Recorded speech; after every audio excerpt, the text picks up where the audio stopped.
to know how others are making their money, why do they have so much, and so on. If they do have, mostly people think others have more money than they actually have. But anyway, what is of greater interest is people want the money for themselves.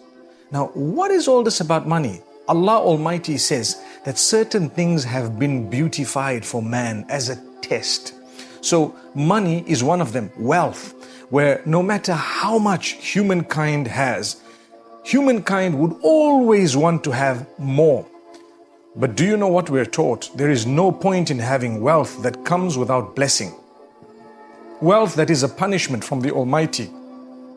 There is no point of having so much when it comes with you having lost your connection with the Almighty, or no happiness, no contentment, no good health. We need enough so that we can survive, perhaps lead a relatively comfortable life, reach out to others using the same wealth, and at the same time, receive the blessings of the Almighty. We want goodness, happiness, contentment, whatever else, lovely families. We would like a beautiful, cozy home where as we think of going back home, already the heart is calmed. Not a home where you think about it and you don't even want to go anywhere near, or as soon as you get in, you're totally distressed. That's not a home. That is perhaps a punishment from Allah. Perhaps it is the snatching away of blessings, to say the least. We need to do something about it to earn the blessings. So how would we be able to earn wealth and sustenance and at the same time ensure that it's coming with the blessings of the Almighty? Well, here goes. Point number 1, your 5 daily prayers. No matter what, if you have fulfilled those 5 daily prayers on a daily basis, rest assured the wealth you're going to get would be filled with blessings and goodness, on condition that you've also taken care of a few other things. But that is one of the starting points. Without that, there is no chance you're going to be having blessings in your wealth.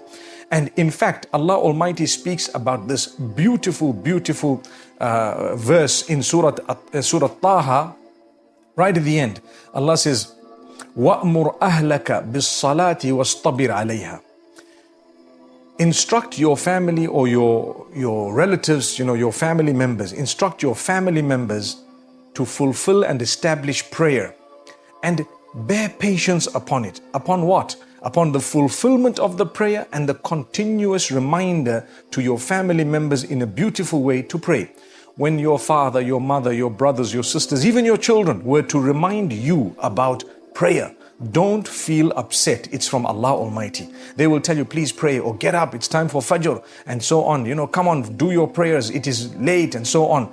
Those are the blessed words that were sent to your ears by Allah Almighty. They are registered by the angels, and your reaction will also be registered.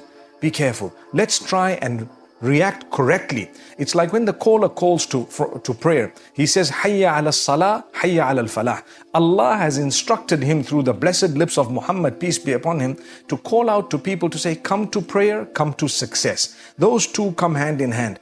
Come to prayer, come to success. It's repeated how many times a day? We have 5 prayers, right? For each prayer, it is repeated 4 times. So 4 times you hear come to prayer, and 4 times you hear come to success. Now, my brothers, my sisters, multiply that by 5. 20 times a day you're being told, come to prayer, come to success. You've heard it. If you've heard it, your reaction is also recorded. Subhanallah. Now, if you were to pray, look what Allah says, وَاسْطَبِرْ عَلَيْهَا. Be patient upon the prayer. Persevere, continue, make sure it's not easy to get up in the morning to make. There will come a time once you do it for a while that you're just awake at the time. You feel like praying. Go and cry to the Almighty. Wash yourself and fall prostrate for Allah Almighty. When you're reminded to pray, don't be lazy. Don't be upset, because that is true success. Here, Surah Taha, Allah Almighty says, La nas'aluka rizqa. We are not asking you to sustain us or for sustenance. We're not asking you sustenance. Nahnu narzuquk. We will actually sustain you. We will provide for you. Nahnu narzuquka. We will give you sustenance. What do you want? You want wealth. You want so much more. You want your contentment, your happiness, whatever else. We will give it to you. As a result of what? As a result of you bearing patience upon prayer and instructing your family to pray. So when you tell each other to pray, by virtue of that beautiful instruction, you will already be achieving blessings in sustenance. That is amazing. That is amazing. And if you don't remind each other to pray and you're living in the same house, don't expect further blessings from Allah Almighty. Subhanallah. Even though He does give us, sometimes it's not a blessing. People get wealth as a source of their ultimate downfall. That has happened to so many in the past. The Quran's given examples of that. So we need to be careful. My brothers, my sisters. That is point number one, prayer, 5 times a day. The second thing you need if you would like to achieve lots in terms of sustenance and blessings and lots of contentment and goodness and happiness and even multiplication in wealth, you must ensure that you seek the forgiveness of Allah on a daily basis. In Surah Nuh, He tells his people, the Prophet Noah, may peace be upon him, Istaghfiru rabbakum innahu kana ghaffara. Seek the forgiveness of your Lord. Indeed, He is most forgiving, oft forgiving. Yursilis sama'a alaykum midrara. He will send beneficial rain from the heavens, meaning from the skies, upon you, beneficial rain. وَيُمْدِدْكُمْ بِأَمْوَالٍ وَبَنِينَ. He will grant you, subhanallah, lots of wealth as a result of what? Seeking forgiveness. You know, getting onto the same page as He who made you. So seeking forgiveness, He will grant you lots of wealth and lots of children, offspring, blessings. Blessings in your family, blessings in your wealth. By doing what? By seeking the forgiveness of the Almighty. So you have your prayer and you have the instruction of the prayer to one another. And then you have seeking the forgiveness of Allah Almighty and ensuring that you mend your ways and habits. What's the point of seeking forgiveness when you haven't really regretted the thing you've done, or you haven't prayed, or you're not interested in doing the right thing? But if you seek forgiveness correctly, often on a daily basis, for the sins you know you committed, for those you don't know you committed, for those you don't even realize you committed sometimes, those are minor sins. But the major ones as well, we ask Allah's forgiveness individually from the sins and collectively as well. May Allah Almighty grant us goodness and forgiveness. And the last point I want to make mention of, if you would like barakah and blessings, my brothers and sisters, ensure that your character and conduct is amazing. Don't hurt a soul. Do not slander someone. Do not accuse them. Do not abuse them. Do not backbite about them. Do not hurt them in a way that, subhanallah, it comes back to you with evil, because that's called huququl ibad, the rights of fellow humans. And Allah is very quick to retaliate against someone who has hurt people who are close to Him, subhanallah.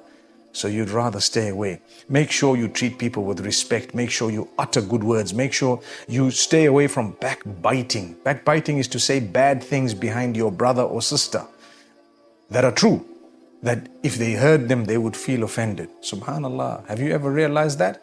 If it was not true, it's called buhtan. It's a slander. That's even worse. These are major sins. Subhanallah. We ask Allah Almighty to grant us forgiveness. So you won't achieve any barakah or blessings if you were to abuse others, accuse others, slander them, backbite them, deceive them, cheat them, steal from them, and whatever else. You need to improve that. So on one hand, your prayer has improved, your seeking forgiveness has improved, and your relationship with others needs to improve. Notice how every time these 3 or a few of these pointers keep coming up, because that's the essence of life. Worship Allah alone and remember to treat everyone else with utmost respect. Many people are suffering. Many people are struggling in their families, in their wealth, in their health, with their contentment. They don't realize the reason you're suffering is because you made someone else suffer. That's all. May Allah Almighty grant us forgiveness and make us really from among those who can develop ourselves and take heed. Beautiful.